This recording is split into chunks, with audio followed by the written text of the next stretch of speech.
Be sure to subscribe and like our channel.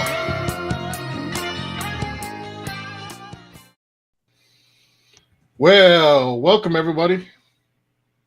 Today, only one of us is at 607 Gerard Street East. Because I had a near COVID contact, so I have to isolate. Otherwise I would be there. Yes, you would. And Andrea has cut off. So with that, he'll come back right on, right? He's having a little bit of internet problems. He'll pop on right away. So with that, Andrea has had a close contact with COVID, unfortunately. So with that, the event tomorrow, which is the Michael Archangel ritual to purify negativity, is going to be postponed, and we are going to reschedule that for any in-person. So tomorrow is rescheduled to the week after for the Michael ritual. Yeah, and you can see what happens. I dropped right there. So, and that gets to our point about live radio. Like as we were saying, as we say every week, we are not just a podcast. Our roots are not in podcasts. It's in live radio. Stuff happens. Internet breaks. Yes, it does. Guests say stuff that they don't want to say, or stuff that really actually makes them look really different. And I could see today that I might have to put a little, I don't know, on my screen instead of it because it looked like a bad Japanese video. Are there bad Japanese videos, sir? Is there ever a bad Japanese video? Well, like Godzilla video, like it's like, the dubbing is like way off from the mouth. So it's like a bad dubbed Japanese video, which in itself, when watching, you could be like, this is interesting. I don't know why it's giving kind of interesting, at least. I'm not sure why it's giving me so many problems today. But it is. All right. So it is. I think I'll drop just for myself down from full resolution, though. Yeah. If it'll let me. But it's giving me problems. So you might have to actually control this more than me. Sure. That I do. Live radio, right? Live radio. Live video radio. So live video radio. All things happen all at once. Do you know there's a drinking game with our old show because we were doing live radio? Yeah, we used to do a drinking game, didn't we, occasionally? Or no, other people had a drinking game. Other people had a drinking game where if there was a technical issue, they would drink. If the guest said something that they didn't want to say, and they're like, can I take that back? You had a drink. Double drink. I did not know we had that. Can we? Yeah. Oh, yeah. People listening on the podcast, people watching a video, bring this back. Let us know. The drinking game? Yes. Oh, yeah. It was definitely like, because we were live radio, like, and if somebody would be like, all of a sudden would cut out or stuff like that because of live radio, drinking, you have to take a shot, right? So, like, yeah, there was a whole drinking game around the show that, because it was live radio, to get these occultists who, like, come on, they're writing books. We asked a hard question if we get somebody to stop and pause for a few minutes because they're like, I really don't know how to answer that. You have to double drink. That was another one. Double drink. Yeah. Live radio. Everybody was shit-faced at the end of the show. We were, but yes, lots of people did. In fact, get shit-faced at the end of the live show. It was kind of funny, actually. That is. Yeah. People are saying they'd be in trouble. Yeah. Now, usually we got some of the technical difficulties taken care of when I started taking over it. Although today, like, that's failing. Yeah.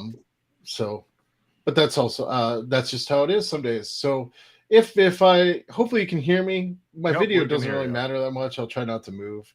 Yeah, your audio's fine. Yeah, your audio's great. So completely still for me, just completely still, and you can keep the same resolution. Well, see, the website won't even let me change the resolution. So I'm not saying that right now. So it is what it is. It is what it is, as long as you can hear me.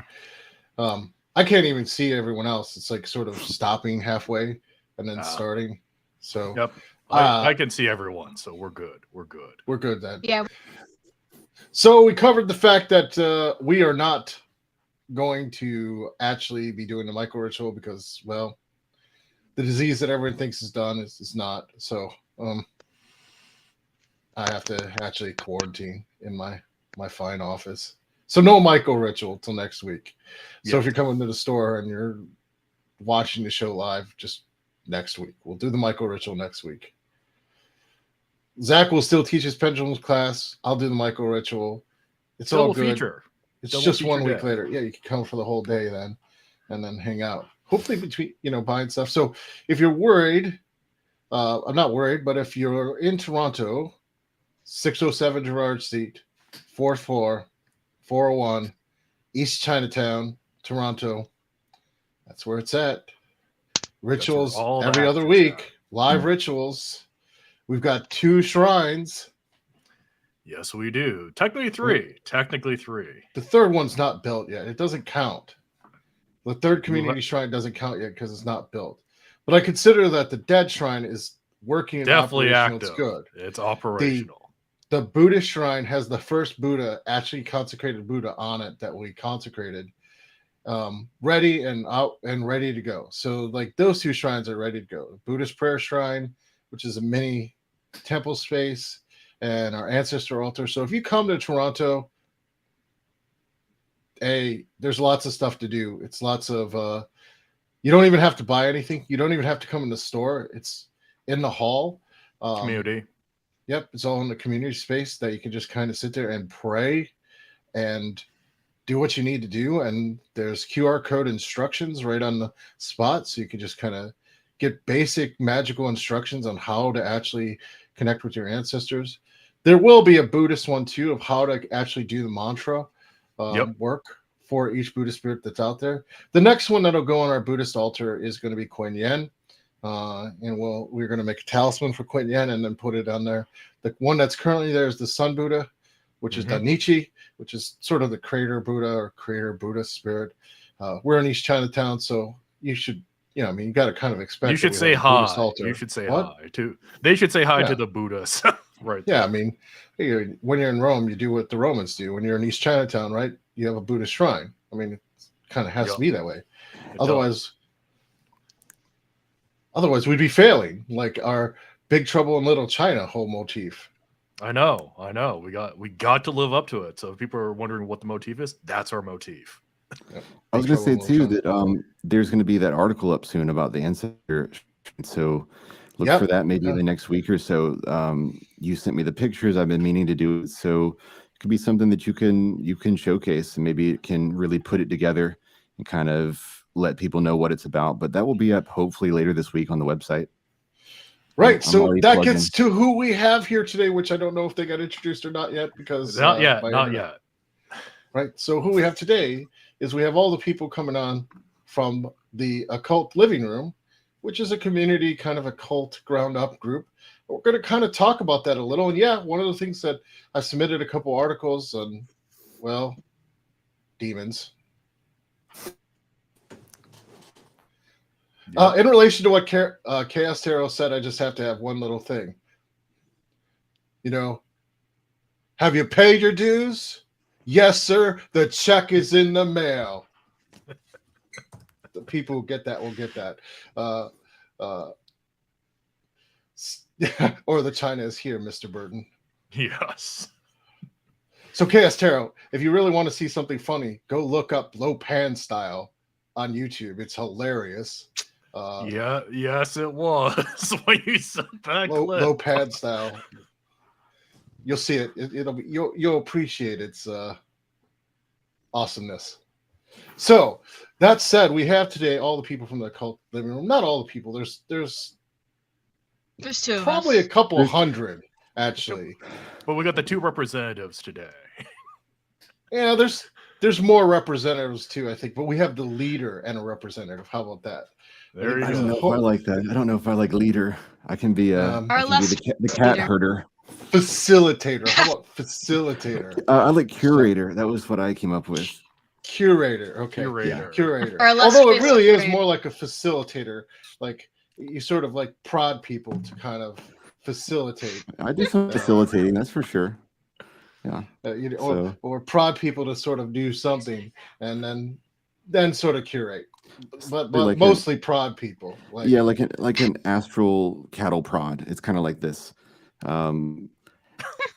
But yeah, I would accept that title, whatever you would want to call that. I could do that. And then Jamie is, what would you describe yourself as? You're just a contributor, or? Yeah, a contributor and an admin for the server. Those are the two big things that I do. I write stuff and I also prod people, but more so when they are in the wrong channel or something like that. Yeah, subtle prodding. Mm-hmm. Subtle prodding. Yeah. Now, full disclosure, I have done interviews and I have written a couple articles and provided materials for other articles. And Boris says that you are our loving, glorious, caring dictator. Okay. I don't even know who Boris is necessarily, but I can guess, and I appreciate that, Boris. He gave you a black heart. I mean, that doesn't say that much, actually. I know a few different black heart emoji people, so it doesn't narrow it down that much. But yes, thank you, Boris. So maybe you're on the path to world domination. I mean, the black heart, it's got the motif. The black heart is the first step, I think. So, yeah. What should I tell you, or should I introduce the Occult Living Room a little bit about the concept? Because I think we could really maybe segue into the Discord, into the online community building aspect. So I would say that when I first started the Occult Living Room, I was very discouraged and frustrated when I would go to social media places and I would see, for example, like Reddit or like Facebook, and there would be, like, a lot of times newcomers. Somebody might ask a question, and then on top of that, they might misspell a word or they might phrase something awkwardly, but you might know what they meant. And I felt like these people would really, like, I don't know, they would have so much scrutiny on them, and you'd have the vultures come out, and people would be incredibly rude to a lot of these people. And I feel like with the occult, it's a very selective thing. And I feel like, if we've all found our way here, then can we just kind of be a little bit more respectful? Can we try to help each other?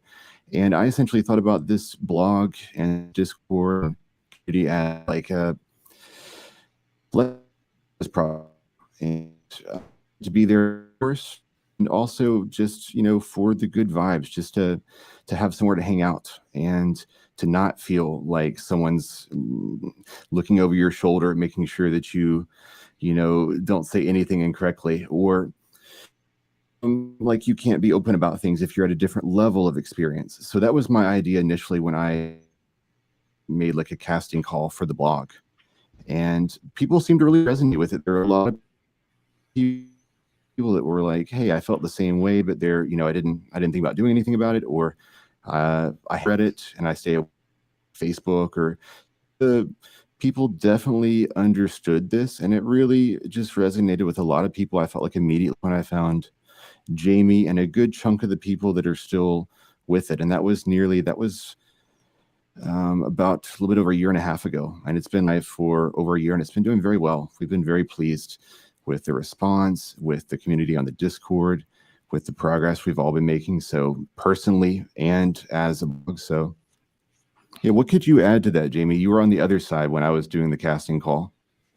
Yeah, so for me, I've always enjoyed writing things, and since I found the occult, I really absorbed as much knowledge as I could.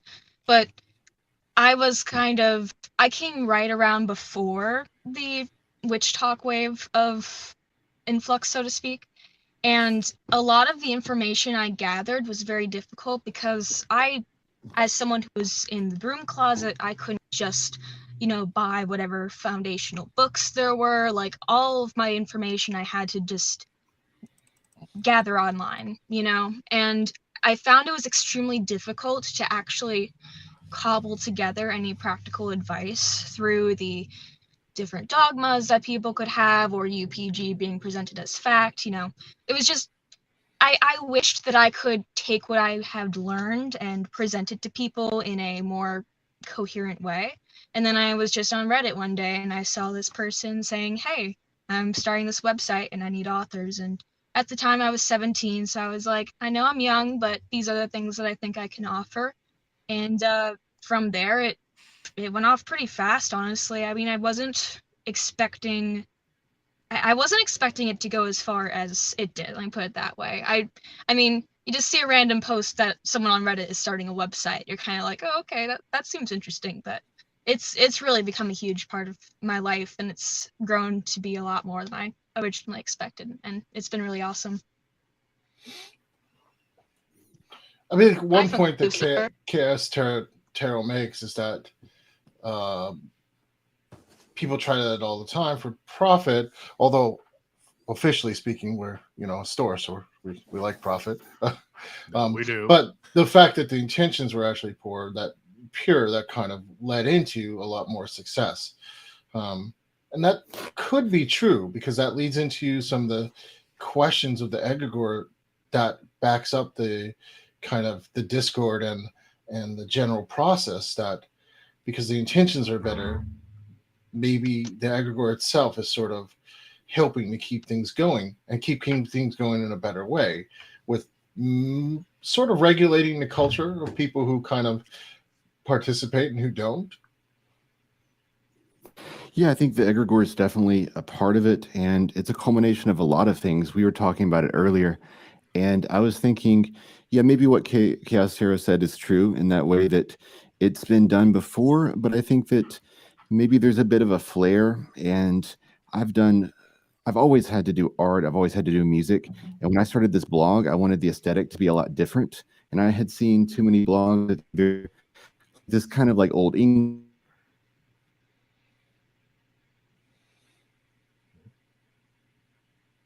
all had this cutesy, kind of cartoonish look about it. But then it also had some hard-hitting articles. Like, it wasn't necessarily like the content was all fluffy.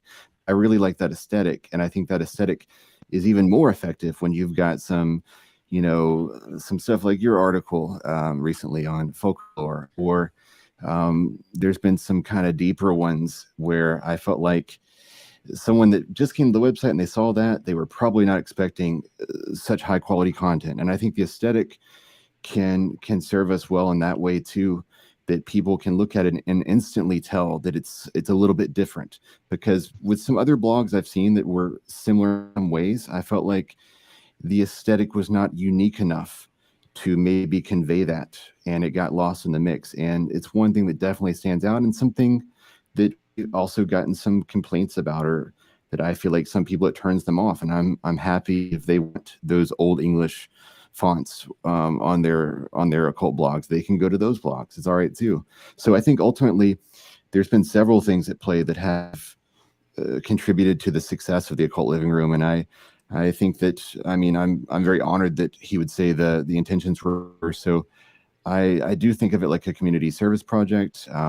I've always liked the idea of there being people working together in groups for things other than monetary gain or like clout or something just like that. People working together for a sincere cause. And I've done things like that before in my past.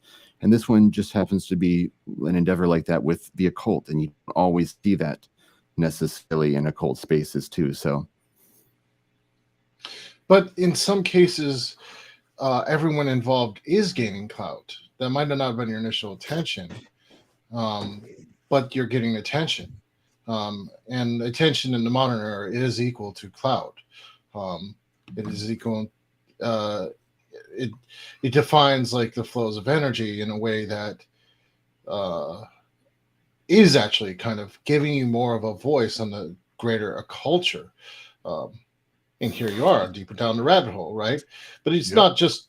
I mean, like, I did like the the articles that I read, and like, when I can get there, like some of the discussion is pretty interesting. Obviously, like me being the worst because I've got too much work to do, but I can admit that. But yeah, like even though your intention might not have gone there, you definitely have the aspect that the attention, or that you might not have done it for the attention, but certainly the intention is a reward you're getting. Mm-hmm. Yeah, and I think maybe with what I understand what you're saying there, and I think that maybe somehow we associate that word clout with, I feel like it can be in the direction of like chauvinism and maybe being like boastful. I feel like it's more in that direction simply just, I don't even want to use popularity, but if it was simply just like reach, maybe I could say that. Nothing wrong with that. But I feel like it's not the initial goal right off the bat was not to make money. That was definitely not in the forefront. So I think sometimes when it's, one or two steps removed and there's that, monetary motivation there somewhere nearby, I think it can be obvious. And at least for us, that was not and first, but the main is, and maybe it's worked in the inverse, where we've tried to put a lot of work to make the articles very special, very unique, and in turn, that's really been something back that's really been picked up on as far as the search engines, and it's made it like a little bit of an outlier, I think, with certain with occult blog in general. I agree that has the result. Definitely, it has taken off more than what I would have had beginning. Right. So in taking off at such a level, this now introduces competitiveness because you're talking about SEO, you're talking about like keywords and things like that. So how's that implementing into the egregore, and how does this go into just, the thing of competitiveness in the occult field now? It's a good question too, and I think that within the sphere of maybe there's a few other blogs, some other types of groups that I feel like are doing something kind of in the same vein. And I think, at least in my opinion, I think in that way, like when one of them succeeds, we succeed more. And I think that there's not necessarily a market that's been cornered and it's like, you got all the readers over here and we can't have any. This thing that really, if you read ours, then you probably might find an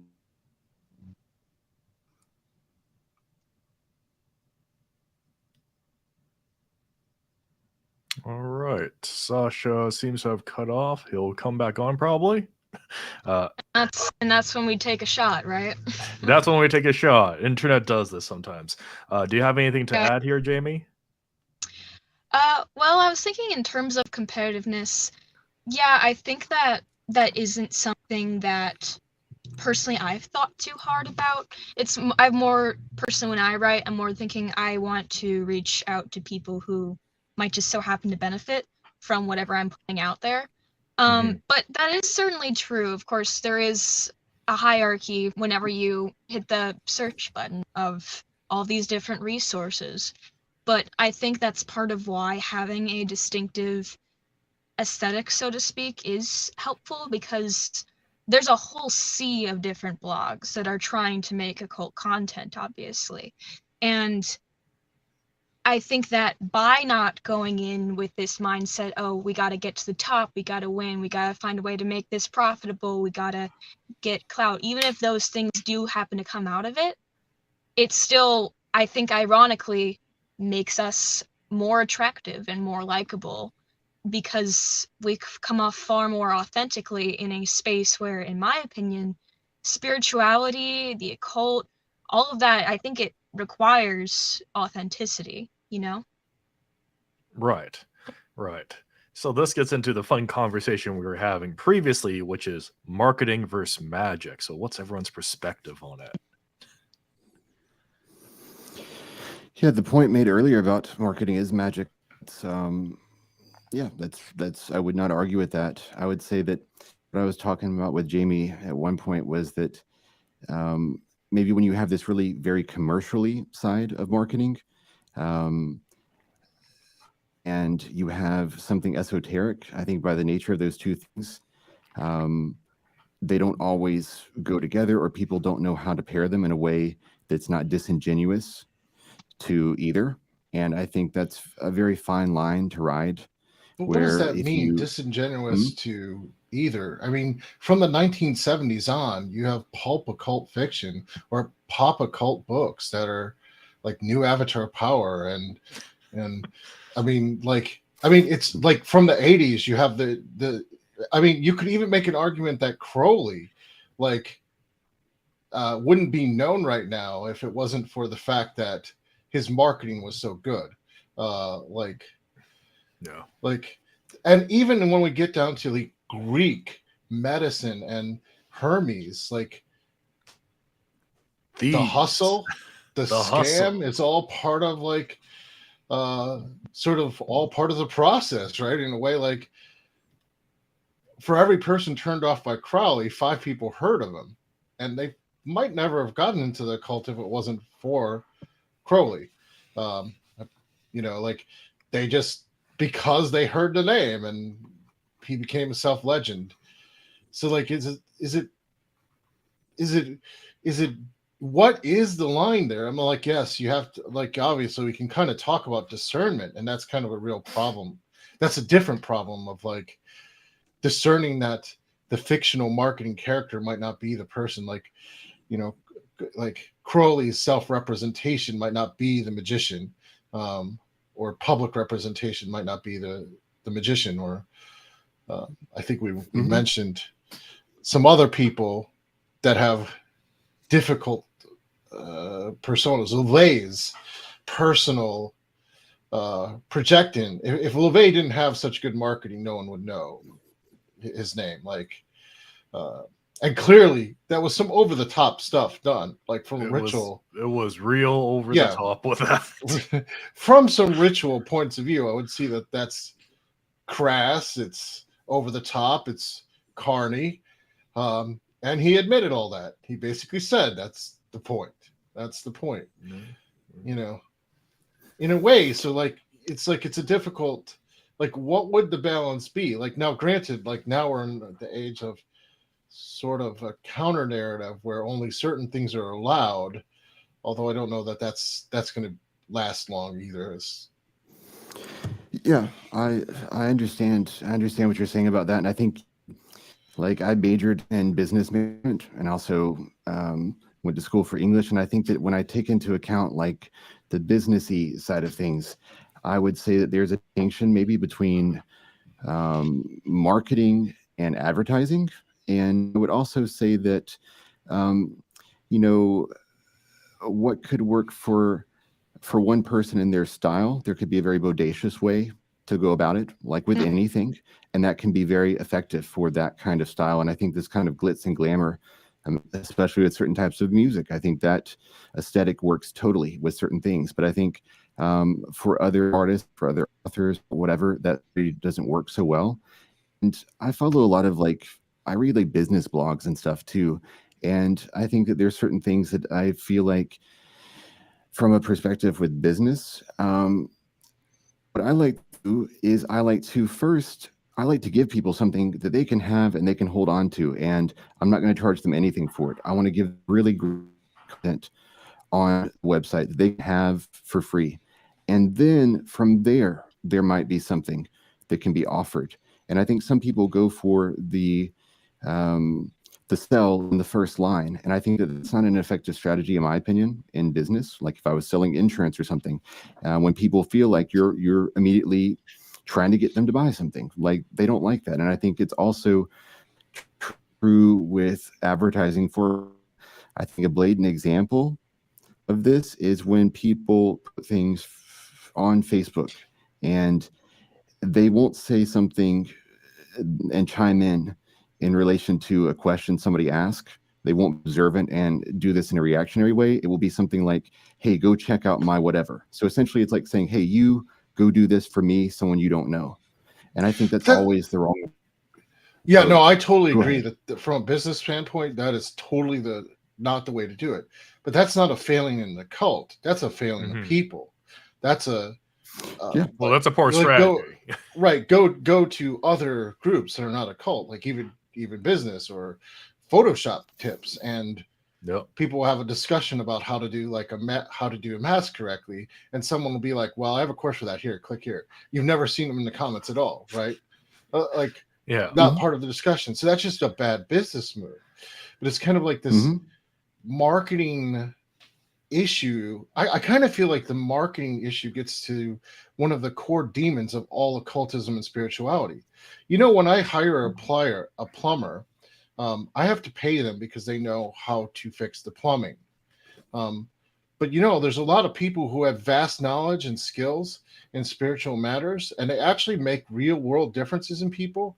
And the idea is we don't have to pay them for their knowledge. And so they have to make a living in something other than their passion.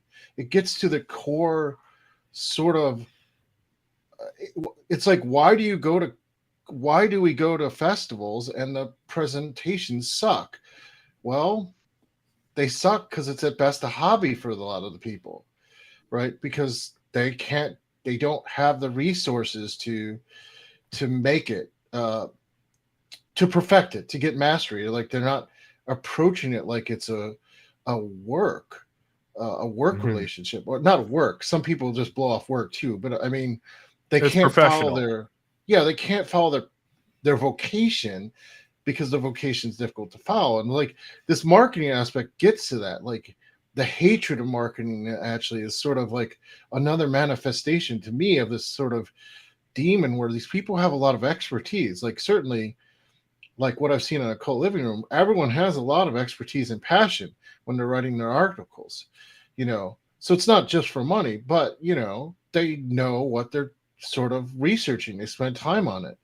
And like, yes, giving people stuff for free is like awesome, and that makes it kind of go forward.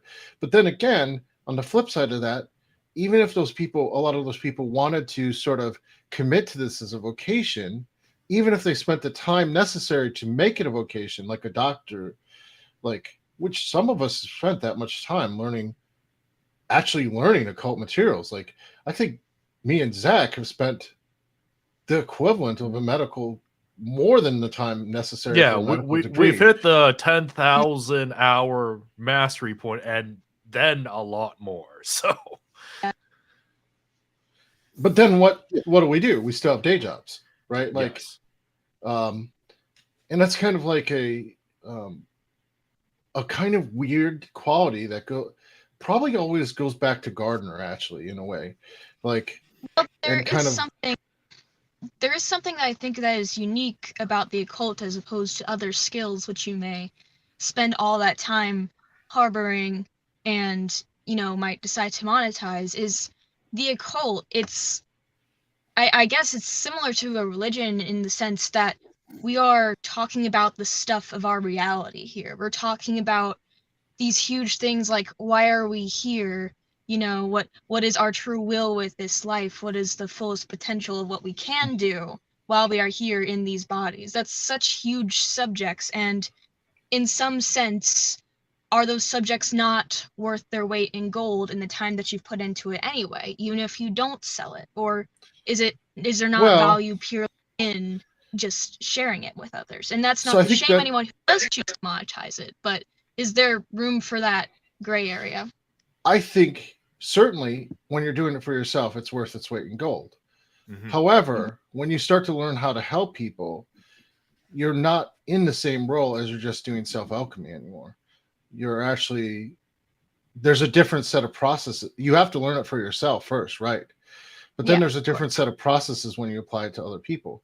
And there's an old axiom: always make sure the shaman eats. Yep. Yeah, that's right, because even the shaman is helping the village make the crops grow. If they don't get fed, they're not. Why would they make the crops grow? They would be worried about survival, right? So there's this sort of, if you look at what happens in countries that are not Western, like the role of a spiritual teacher has a very different role. Like in China, where Zach's family comes from, and India, the role of a guru or person is they're actually fed. They make sure people can live, right? They take money off the table right off the bat, because if you take money off the table, then yes, what you're saying is true. Like they can live, they have a house, they have food, they have attention. Like to take all the basic stuff off the table so a person can actually do that kind of stuff. But that's not in Western culture, right? Like Western culture, everything is reduced to a commodity. And that gets back to the marketing aspect. Like, so the intentions, like even in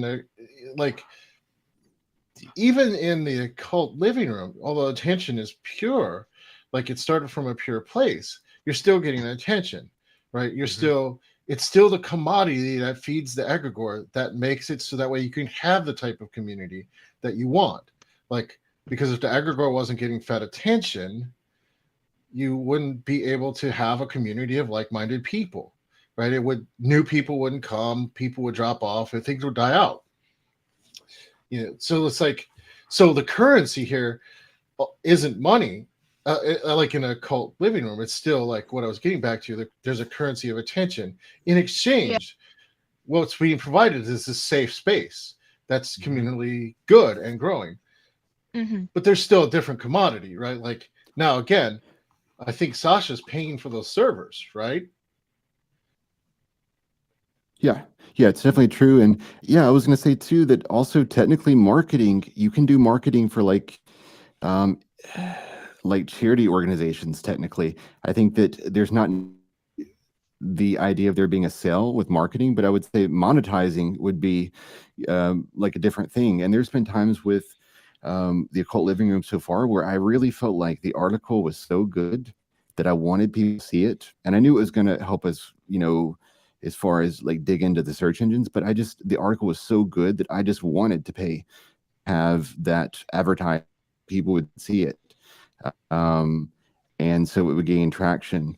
And there is a commodity. Yeah, there's absolutely a commodity there that isn't necessarily a financial commodity. And working with that for now, and I think at some point there will be this. We've talked about it for a while, the monetization element, but I think it's not going to be necessarily a for-profit monetization. And that's okay. Like and you kind of see what I'm getting at, right? Like you're paying money for the servers. You just mentioned a situation where you'd love to have kind of put some, just because you loved the art, and let's call it art, like you loved the article so much that you'd love to have put some resources towards actually getting it out there more and out of love. But there comes a point where that's what I was getting at. It's like this issue with the marketing and in the cult is sort of like, yes, there are some people who they just want to make profit. Although some of the worst apparent offenders of that are, I think, not the worst. They're more honest about what they're trying to do. And I truly respect the just blatant honesty in some cases. That's true. I mean, when we were talking about EA a little bit, co-editing, who's a controversial artist, but he understands. He's trying to make money. There's a lot of other cultists that I find and authors that I find. They kind of lie about what their motivation is. They're trying to make it sound spiritual, but really their goal is making money. To me, that's like far. I mean, certainly I want to make enough money to keep my store open, maybe not have a day job. But I mean, I can respect the blatant kind of, this is my goal, but I'm still producing material that's useful. There's a difference between I want to be able to make this thing self-sustaining and I want fame and glory and riches. I think there's a huge difference between those two things. Even though the Occult Living Room isn't particularly monetized right now, as far as I know, it would be nice if Sasha didn't have to pay for things. To me, those three things are not necessarily the same. Yeah. Fame, glory, and riches aren't the same. And what Sasha said about business is right there. You can have a very successful business that kind of deals with spiritual aspects and not have fame or glory per se. Yeah. Like you could just do good community. I mean, in a way, that's kind of a model of Queen City Curio, right? We have community temples. We don't really have interest outside of getting Toronto people to come to the store, but we really don't have that much interest in fame or glory. Now, we don't really care about riches per se, but we want enough to make everyone get paid and have a useful store where we can provide value to the community and the people who come to the store, which is what Sasha was getting at, right? Yep. Like we're providing value in a real way, but fame and glory, those aren't the same thing. A lot of people, which gets to the marketing and kind of magic and kind of even what we're talking about, a lot of people do things just for glory, right? So you see a lot of some of the, oh look, we've got our famous spammer, Tarot Destroyer, back in action to probably, well, we don't have women on the show today, Tarot Destroyer, so you can't heckle them, I guess, but whatever, right? But our famous heckler is back today, so there we go. We just noticed that. Shout out shout out to our favorite hater. In a sense, glory, kind of what I meant by glory is clout, like we were talking about before. Like there's attention, there's money, and there's attention, and those are, in terms of inauthentic goals, those are two of the biggest ones. But why? That's what I'm challenging. Why is that an inauthentic goal? Like, I think it's the placement. It's the placement of that goal. Is clout at the top, or is I want to be an effective occultist? Is that at the top, or I want to be a professional occultist? Right. So this gets to a great point, right? Because for me, that question you asked right there is probably one of the hardest answers. Mm-hmm. Is that clout the same as being an effective occultist? I would answer absolutely not. So I'm with you. Like, I'm the devil's advocate today, but no, it absolutely is not. However, like, if your goal is to run a spiritual business and not be an effective occultist, is the goal then of getting attention and clout more productive to what your actual goals are? And then in which case you're actually, in a way, correctly providing your will. You're correctly projecting your will onto the world, as in you're taking Crowley's definition of willful action, the art of science and willful action, almost directly in relation to a goal that you directly stated, which is a sort of business goal. Now, it could be a goal that none of us necessarily agree with, right? Like, but it still meets all the criteria for measured magic, right? Like, it's effective measured magic to use marketing to build this thing that you happen to be interested in. We know of a store in Toronto that the people involved in the store don't even like anything about conjurer spiritual stuff, and they just kind of inherited the business, and it's successful, and it's successful. They just take it and run with it just for that, in line with what they know is gonna sell, and it's very successful business. But from their point of view, they have no interest in any of it. Yeah, you ask them about the products, they know the products. But you ask them, do you do anything? They're like, nah, we just sell stuff. Point blank. Yeah, they're openly honest about it. They never lie. They tell you point blank they don't do any of this stuff. They know how to put the stuff together because that's what their job, that's what the store requires for them to know. Mm-hmm. And that's it. That's what they want. So then would you say that if we're to kind of like recap this, that with those two things, if we have, for example, clout in one position and we have, making a living, being effective, or something like this, is it the way that you orient them as which one is the prime focus and which one is the secondary focus? Is that really kind of what it comes down to? I know Chaos Tarot said, me personally, I've always found that actual effective magic is sort of in a counter. It's not quite counter, but it's somewhat counter to effective marketing, or I wouldn't say it's counter. That's the word, but it's like oppositional. It's somewhat oppositional. Like authentic magic, or being a good magician. Said something very interesting. This marketing convo is kind of turning into left hand versus right hand, and I very much agree with that, because I was just kind of thinking, at this point, it's nearly an ethical discussion. Like, yeah, it's marketing is an act of magic in a sense. You're projecting your will into action, of course.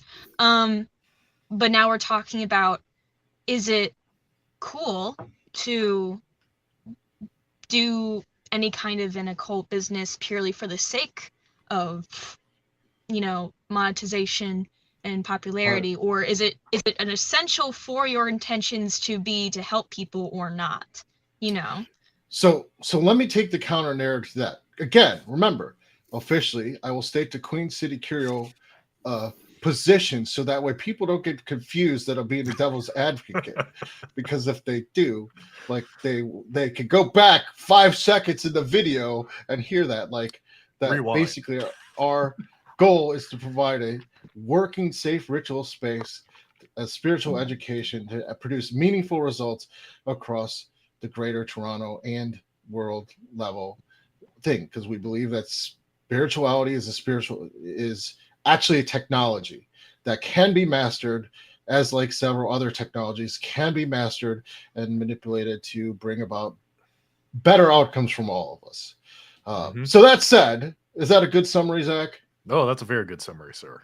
Very good. That said, the devil's advocate approach would be sort of like if someone does a store that, or they are doing a community group that has no real benefit, or that, let's not say it has no real benefit. What I'm trying to say is they have no intention of benefit. Their intention is purely like the one Conjure store to just go ahead and sell goods. And they sell quite a bit of goods. I'm somewhat envious of the amount of goods they actually sell at that store. So do you then value what is based on their intention or the ultimate outcome? Because now you can look at the community of people who buy stuff and get into an different ethical framework to say, yes, their intention was not pure, but in a purely utilitarian point of view, the people using the material are getting benefits, even if they're learning from other places, or even if the original intention wasn't pure, they themselves are producing a positive kind of waveform. I'd argue some of the worst offenders of marketing with magic seem to have this effect. Crowley being one. Like, does Crowley's life be anything that someone should emulate? No, probably not. Right? Maybe, but that's an opinion, my personal opinion, right? However, did Crowley's life create the foundations of modern occultism because it was so outlandish? Yes. Well, the effects of that could actually be that a lot more people got into spirituality and magic, because even though his intention might not have been pure, that the outcome was good, or the outcome was better, even though it seemed to get into even though we can take issues with how it was done. Similarly, like this occult store, like I'm absolutely sure people go in there and I can look whenever I'm in there and look at what they're buying, and seeing some of the same people come in there and look at what they're buying. And it's basically trauma related, clearing and cleansing for trauma. Like I know that looking at what they're buying right away. Is the value they're getting out of that overcome sort of the initial intention, because it doesn't matter, because the individual is getting value out of something that otherwise might not have started with a positive intention, but yet for them it has a positive result. I agree. It's true. And some people, for example, Crowley, that put is better. But I think the big difference there is that with that story, what you said is they were upfront about it. And I think that they, they're not really into it, and they inherited it, and they just run like any business as if it were, any product that was being sold. And I think it's a little bit different when someone is, saying they rituals, they're familiar with the goods. And I think with those people, they don't see it that way, or they're not trying to necessarily see it that way. But I think Or you were breaking up for a second. You were breaking up for a second. Am I breaking up now? No. You're good. Can you all right, everyone. So, you know what that means? Take a shot. There's been a lot of shots taken. People, it's like Saturday, you got the rest of the day. Pace yourself. Yeah, so I think what I was saying is with that example, when some is trying to say one thing, but then they're taking the other route. Like they're saying, hey, this is authentically what I do, what I want to inspire people to do occultism. And then if someone's just saying, hey, it's just a business. So I think it's a different perspective from the ground up. If you've got someone that's presenting a facade, essentially, and saying it's one thing when it's not, people who are upfront with their intentions and they're just. So I think that the prior is something that we want to avoid. We want to avoid trying to say that, hey, this is authentically what we're interested in, what we want to do. We're doing this out of good intention, and then turn around and just try to slap a price tag on it. So I think that's where the problem is. I think that store, the Conjure store, I think that I don't necessarily have a problem with what they're doing because they are upfront with it, and they would let you know. So that's how I see it. But what about mixed intentions too? That gets even harder. There is also a difference, I think, between the example of a store which is just selling products versus what the Occult Living Room is, for example, which is a whole bunch of practitioners writing information for other practitioners. I think that in one of those things, it's very possible to just honestly be, yeah, I'm not a practitioner myself, I just sell the things, versus from one practitioner to another, I'm communicating and giving information. I feel like in one of those, authenticity is far more important, I think. Well, let's play the devil's advocate again. I seem to be playing the devil's advocate again. You are selling something. You are definitely selling something at the Occult Living Room. And you discussed that the first part of the show. You are selling a safe space where people can do exactly what you just described, which means everyone involved, because all communication is persuasion from an NLP point of view. You're definitely trying to persuade people that you're not doing it over the top and so blatantly, but you definitely are trying to persuade people that this is a better way of interacting. That's really the goal. That's where Sasha said, okay, I'm tired of people interacting this way online. That isn't necessarily, we're getting back to the moral issues of, well, what's your intention? But we're definitely are, you don't have the same intention as, say, the Conjure store, which will go unnamed. But you are, in fact, what Ivy said is exactly what I believe. You're always selling something by being alive, by the choices you make. But it's sort of like gets back to the marketing versus magic versus, having a good positive intention. So like in your community, like what is being sold is that idea. Like there's an idea. And that's not necessarily, it's an idea we can argue about. Personally, I think it's a pretty good idea. I mean, Zach, what do you think? Good idea? Yeah, good idea. Yeah, good idea. But it's still something that's trying to percolate through, and it's starting to ripple through the general kind of vibe. That's why you're getting attention, because the sales pitch is good. You're filling a niche of people who are tired of that kind of conflictual occultism. Yeah, I agree that in that way we are selling something, and you could even go back to the egregore and you could say that, by getting people to pay attention and to be involved or to read or just on the blog, this is feeding the egregore. And I think that would be fair enough to say. But then working up again, Sasha. Everyone has to drink again, apparently. This is going to be a rough show on the drinking, man. People's I know, liver. so much alcoholism.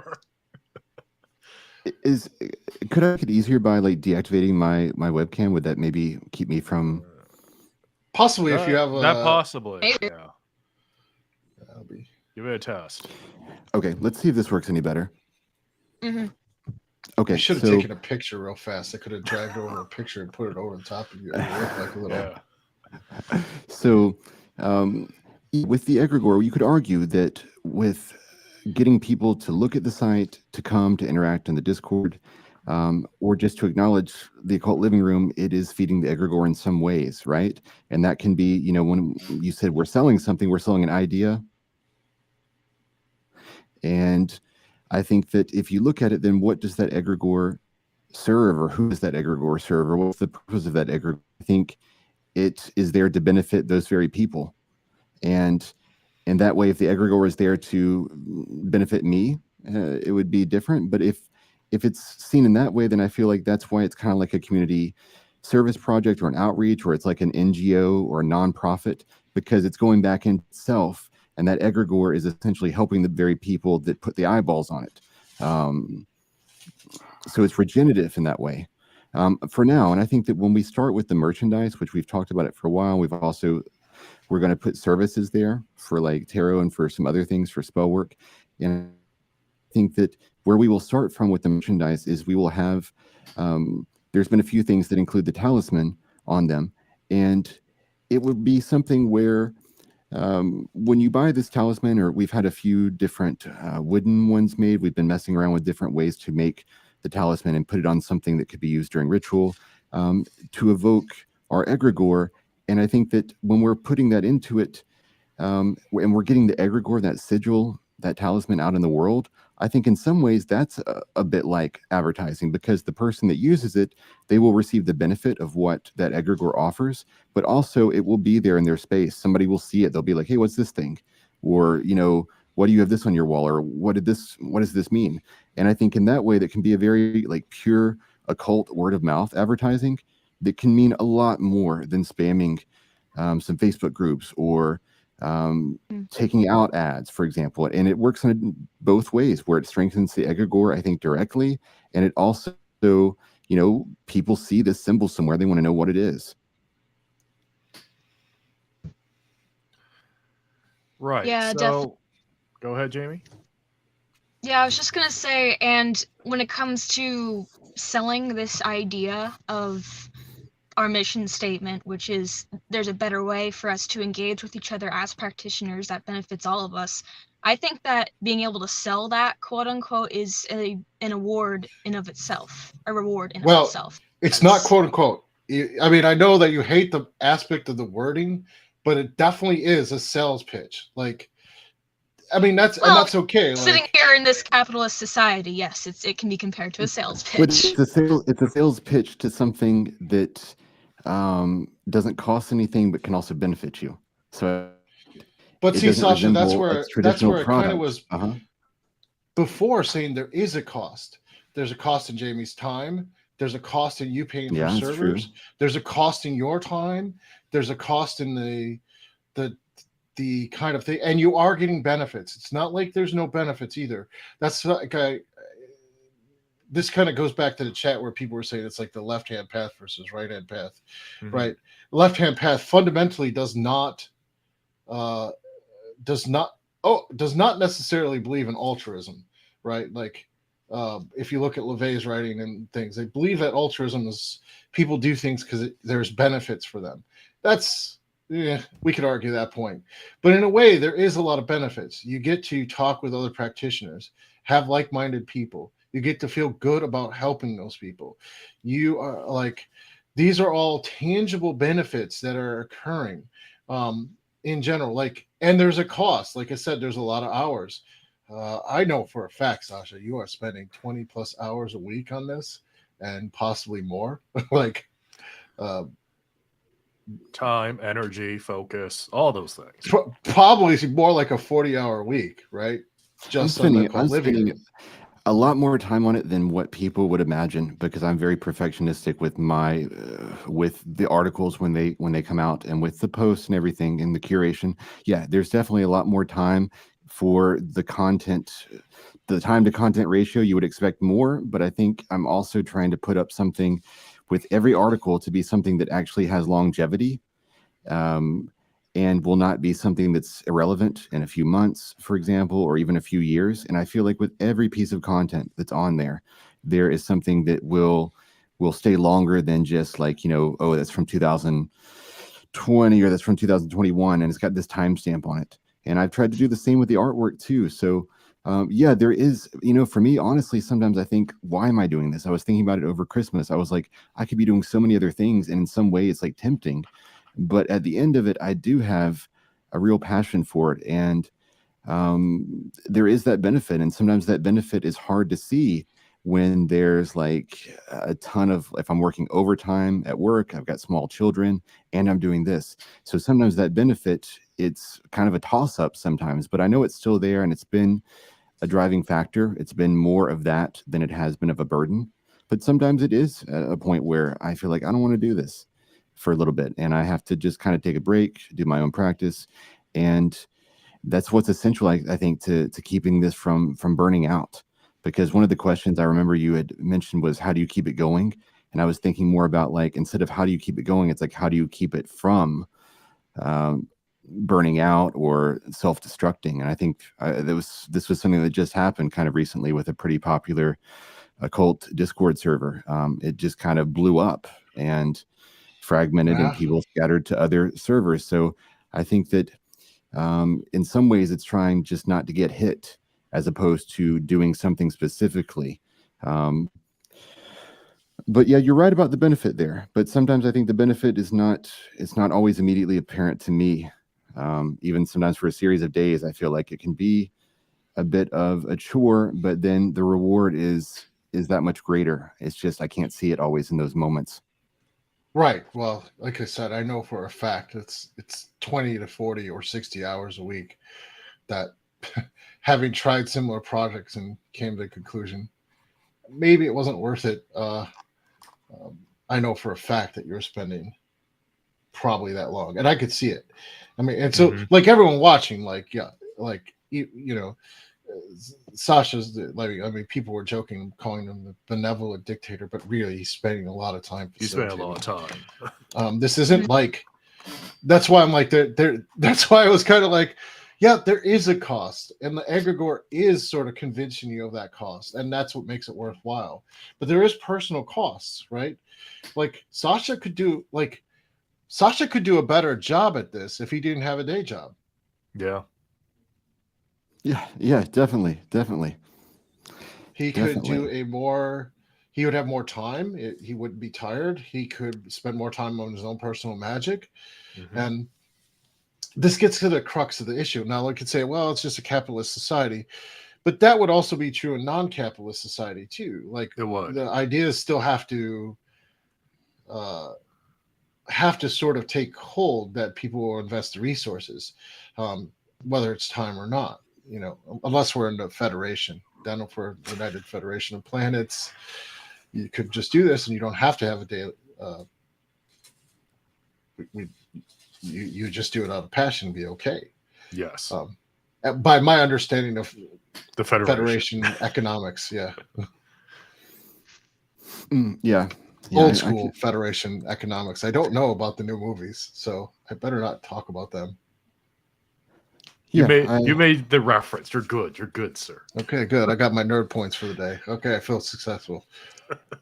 Yeah, but I think I completely agree. I could do it better if I was doing it full time, and it brings me back, or it makes me think back to before COVID hit. I was busking a lot, and I work as a teacher, but I also busk a lot. And at this point, or at some points, I was making more money from busking and playing music on the street than I was making from my day job. And I never asked anybody for money. And the thing was that I would go there and I would play, sometimes for very, very, very long. And I would always interact with people, always say what's up. And the idea is that if you support this, if you think it's cool that there's someone playing like didgeridoo with drum machines on the side of the street with some lights and the bass is bumping, if you think that's cool, then you can give money for that. And I don't feel disingenuous for that, because what does it go to? Yeah, it goes to me doing this. It goes to the food that I bought on the way home, or my like train ticket and so on. And I think that some people, when you're upfront with that and they see, okay, hey, this is cool, I really like to see this, I'll put a little bit of money in hopes of this being something that continues and that I can see again. And I think that that kind of attitude, I think, with busking is what really propelled me to where the idea was that I'm just doing it and I don't have to twist anyone's arm to give me something in return. I don't ask anyone. There's not even a sign there that says, hey, like anything helps or some shit like that. No, it was just, there would be a cup there and it would be kind of nicely put there, not something, I mean, it would be more of like a pot for a plant, but it was very nicely presented, and people would put stuff in there. People would put a lot of stuff in there. and that was the relationship. And I kind of, with the occult living room and the idea of monetizing, I want to keep or stay to that same principle where I don't feel like I have to necessarily even to pitch to anyone, but I would like it where, for example, when we start offering some services and some other things, that people still receive that benefit of what the articles offer and what the Discord offers. And if they want to support us, then they could take some of the classes we're offering.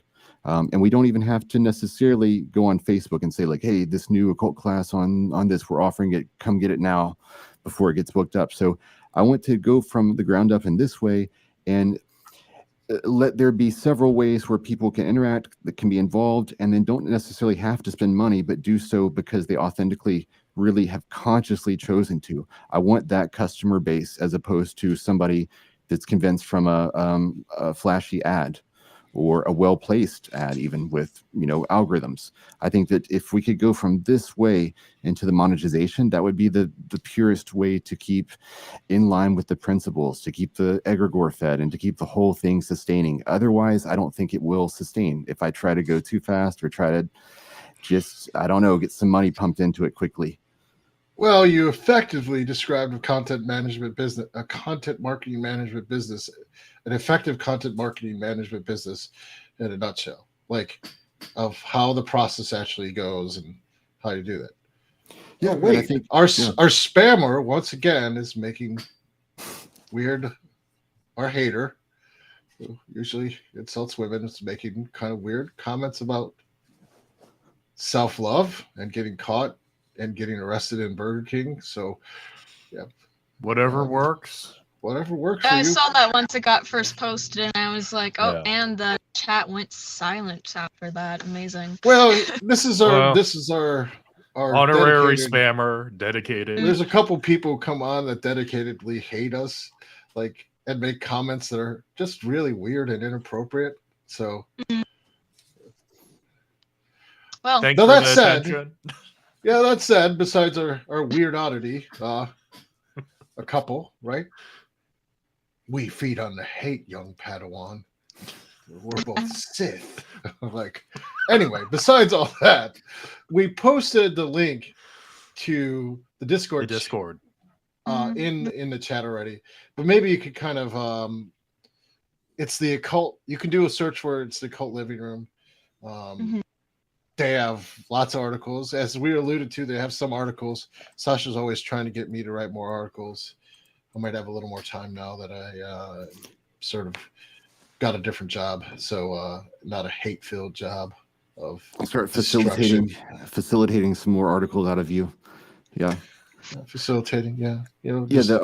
For everyone that doesn't know, it's theoccultlivingroom.com. It's spelled just like you think it would be spelled. And you could also find us on Instagram and less or so on Twitter. But the Discord, you can find it from the .com, from the main site too. So anyone that hears this, I would really encourage them. I'd be happy to see them there. For all my devil's advocate stuff aside, it is a good group of people. Even if you disagree with them, at times lots of people, they don't get into fights. None of this occult witch wars, stuff like that. And I don't want people to think I don't like them. I do like them. That's people that I like get the devil's advocate because it's good radio. You're a contributor on the Occult Living Room, so yeah, I would hope that you. I would hope that you like this. Right. You would hope that people would understand it. I said that initially. I have to write for these bastards. God. Well, actually, I have to write for these bastards. I know, right? But I mean, if people go back and listen to the show, like, this is a substantially good radio show. Like, there's a lot of interesting. There's a lot of interesting points. The drunk, the amount of drinking that you have to do if you're playing the Deeper Down the Rabbit Hole drinking game. Now that said, we did our community service. We even talked about our public free shrines that we have for the Queen City Curio, right, Zach? But we do have stuff coming up, don't we? Yes, we do. So for sponsors, for people who actually keep the lights on. Next week, we got your double feature. You got that micro ritual coming up, and you got the pendulum for beginners coming up. So that's next Sunday, 1:30 and 6 p.m. So, and then after that, we have the next weekend. we're gonna have a Ganesh ritual. Ganesh is fresh. Ganesh is fresh. Yep. And then on Easter, we're gonna do a Christos ritual. Mm-hmm. Yeah, we're gonna summon Jesus. Just cause. The Gnostic Jesus. The Gnostic Jesus. Still. The Christos spirit. I was about to say which one. Yeah. Well, Yeah. the one that can imbue different bodies from Gnostic. The core spirit of love and messaging that comes from the Gnostic Christos who's tied to Sophia, not necessarily the Republican Jesus here in the States, or the Republican Jesus in not Republican, it would be conservative Jesus in Canada. Canada, right? So, right. And then, of course, we kind of like we're working out the new classes for sponsors. So, how much is it for a sponsor to get all the classes for how much a month? Plus our library, which is like got like 1,500 books that people could just check out, which you can see some of them. It depends on what sponsor you get. If you just want to come to one event a month and you want access to a library, that's $10 a month. If you want access to all the workshops, past and present and future, that's $40 a month subscription, plus access to the library. So that's a lot. That's 3 years of content. There's other sponsorships to help us keep the lights on too that are a little higher. That, yeah, if you want rituals done for you, we could do that per month. We can do that per month. Yeah, want coaching per month, we could do that. The thing is, we're going to also, with Stephanie Reiser's blessing and probable participation. Actually, she said all but said she was going to come. Yeah, she said she was coming on air publicly. I was trying to keep it all mysterious, but starting July 1st, we're going to do all 72 demons of the Goetia, one after another, and we're going to have a work. Sort of a workbook for each demon, and along with that, so that way it's not imbalanced. We're also at the same time going to roll through the 72 names of God, which controls the 72 demons. If you feel the need for such things, I don't, but some people do, and the names of God are interesting in themselves. That they are, and so we're going to do that every 2 weeks. So, like, if you're a sponsor, you can come to all those every 2 week sort of summonings, and we're going to also have basic witchcraft classes still if you're trying to just learn stuff. So, like, obviously, if doing 72 demons is not basic witchcraft, I think Chaos Tarot is right. Wayne Gretzky probably is Canadian Jesus. He probably is, actually. I mean, I could see that. I could see that. All right. But yes, 72 demons will be kind of rolling through the demon work for 3 years.